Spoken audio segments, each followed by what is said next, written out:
Chris Concannon. What is up, John Fredericks? How are you? Chris Concannon, he is in charge of reopen Fauquier County. What county are we in, Chris? Fauquier. Fauquier County. Okay, Live here, sleep here, Fauquier. You like that, huh, John? He got you on that one. Okay. Tell me about your organization and what you're involved in, Chris. Yep. So Reopen Fauquier County started April 22nd. I had been laid off from my job on the day of my birthday on March 31st, and I made it my birthday present to myself to say, hey, you know what? I'm done with this. I'm going to reopen Fauquier County. I'm not going to let any more people get laid off. I'm going to start trolling the news sources, putting out, hey, guys, let's get this open, show them data, show them how ridiculous this all is. And then what I did is essentially I gathered all the frustrated people into one Facebook group, Reopen Fauquier County, and it has exploded. We got 160 in the first 24 hours. And then from there, we're out like week 3. We're almost at 900 right now. So it's just exploding. On a county level group, this is crazy. When you say 900, that's on your Facebook. 900 members in just 3 weeks at a county level group. This isn't a Reopen VA group. This is crazy for a county. So you have 900 members of Reopen Fauquier County, yeah. Fauquier County. And you did that in 3 weeks. 3 weeks. So basically, these are Fauquier County residents that are sick of tyrannical politicians, because it's not only Democrats and it's not governors. It's mayors, it's supervisors. It's the guy in Los Angeles who says, I'm keeping us locked down until there's a vaccine. I don't know how do you have a city? I mean, these people are whacked. All they want to do is keep you shut down until November 5th, right? Then when Biden wins, there'll be an all clear. There'll be a new Dr. Fauci will come out with a new model that dropped from heaven that says, hey, as of today, everything is fine. It's insane, yeah. So what are you going to do about it? I mean, you got 900 people. What are you doing? What's the action? Yes, so our call is... It's time to transition to action. Absolutely. Our call is to our local magistrates on a town and county level to interpose, to essentially put their foot down and say, no, Governor Northam, we are not going to let our economy be destroyed, and we are not going to let our rights be stripped from us. So our call is to our sheriff, our call is to our police chief, our call is to our town and county supervisors, and yeah, we're calling on them to interpose. We've had a rally where we got over 130 people right here in the heart of Warrenton. You had a rally? We had an amazing rally. Warrenton? Yeah. When? No way. Last Saturday on the 9th. It was amazing. We had speakers. You had 130 people on a Saturday? 130 in people. Warrenton? Yeah. You rock, dude. Yeah, thank you, man. And so what it was, there's some drama with local police, there's some drama with town officials behind it, but essentially what the town did was permit a quote-unquote illegal event. They gave us permits. The police, they quote-unquote secured a quote-unquote illegal gathering. We had more than 10 people. We had probably no one was social distancing. So this all happened under the lockdown edicts, and it's essentially a big middle finger to Governor Northam right now. But it's the thing. It's not, you can't just place the blame here on Governor Northam, right? You can place some of it, but now you got LeVar Stoney basically shutting down Richmond, right? I don't know how they expect to pay any of their bills or pay their teachers, right?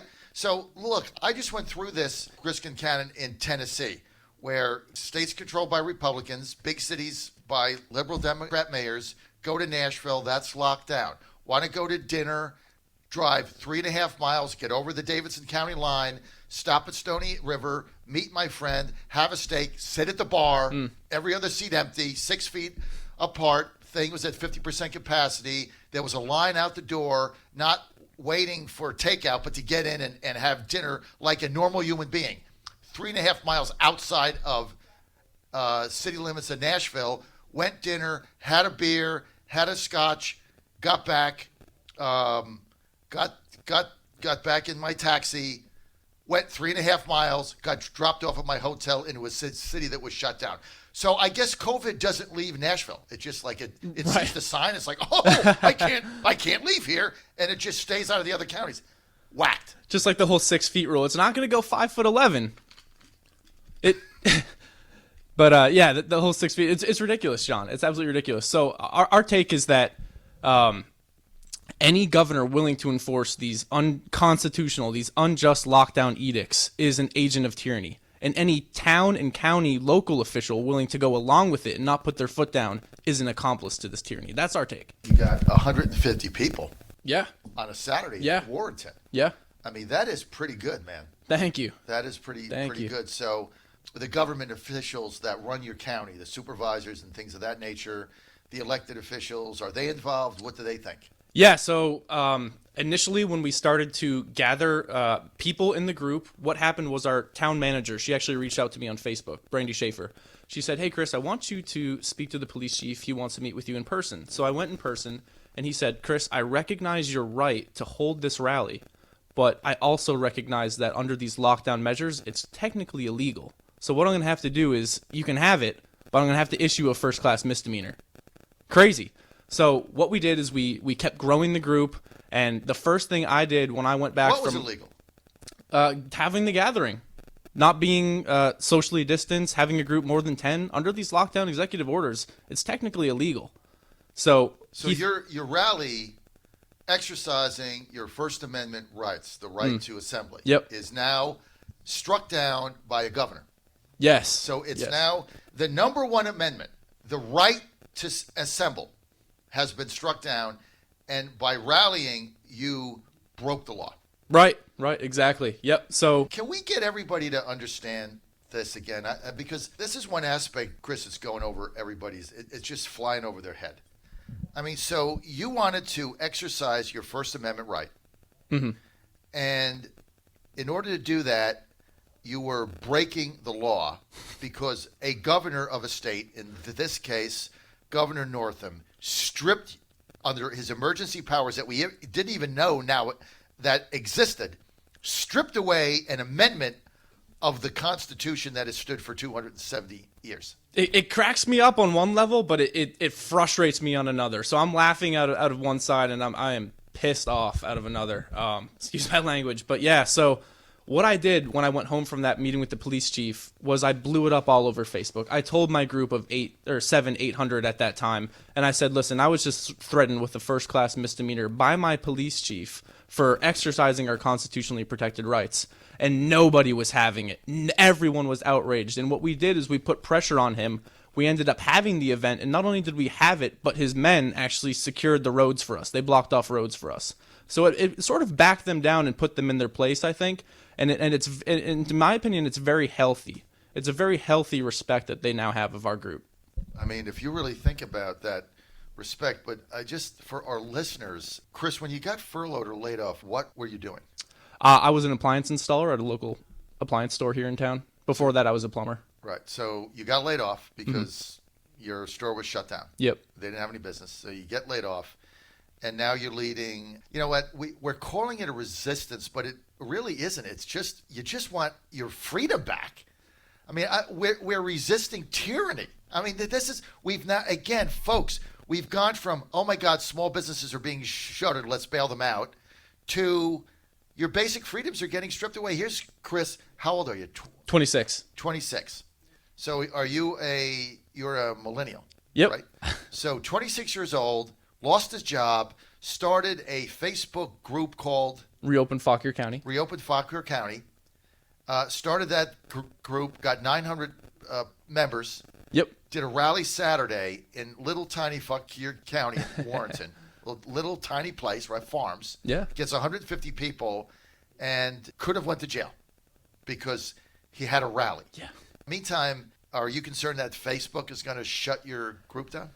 So with the Reopen Virginia groups, I haven't heard of Facebook actually shutting any of them down. I know one changed their name from something like Reopen Virginia to Virginians for Constitutional Rights or something along those lines, but that was just to appeal to a wider range of liberty issues rather than just the reopening. So I'm actually not too afraid. Some of our sources that we link have been labeled partly false by third-party fact checkers, but no, I'm actually not concerned. How did you get so many members? Did you advertise it or? So what I did was we have two super liberal news sources here in Warrenton and Fauquier, Fauquier Times and Fauquier Now. All I would do is just go to these news sources and destroy them with facts. To be honest, I would just spam away at, hey, this is ridiculous. We have had 5 people die in our county, and all of our rights and all of our economic well-being has been stripped from us for 0.005% of our population. This is insane. Who cares if it's 500 or 5? Who cares if it's 0? You don't take away these rights. You don't collapse our economy for nothing but a virus. I think you're onto something. Thanks. We're thinking about starting a news site in Richmond. And I might want to get, if I do that, I might want to get you involved in it, because the only way we're going to fight back is with facts and science. Let's do it. They get on TV and they're like, well, we're following the data and the science and data and science. If you look at the numbers now, the data and science, what we're doing is insanity. Insane. It's all politics. Yep. Because the level of people that die, the numbers are on a par right now. If you look across the United States, it's on a par with the common flu. Yep, I mean, exactly. That's the data. That's the science. Yep. That's the data. Doesn't mean it's not real. Doesn't mean you're not going to get sick. Doesn't mean you're not going to be in bed for a week. But, look, what I told a friend of mine the other day is, well, I might get sick. I'm like, okay, so you are a federal employee and you're at home and you get paid on the 1st and the 15th and you stay in your pajamas until noon and you do a Zoom call, and then about 3 you put on your robe, and then you order Uber Eats. Yep. So what's the difference if you're home, if you got sick and had to stay in bed for 3 days? You're in bed anyway. I mean, what's the difference? I mean, if you're 30 years old and you get sick, you will get sick, and then you will get over it. Exactly. John Fredericks Radio Network, I got to tell you, if we stand around and let these whack, tyrannical, power-hungry politicians destroy your life, we got nobody to blame but ourselves. This has now gone beyond small businesses. Folks, they want to control you. This is unbelievable. 1,300 contact tracers knocking on your door in a hazmat suit because you went to a restaurant? Oh, my God. Do you realize what they're doing to you? John Fredericks Radio Network.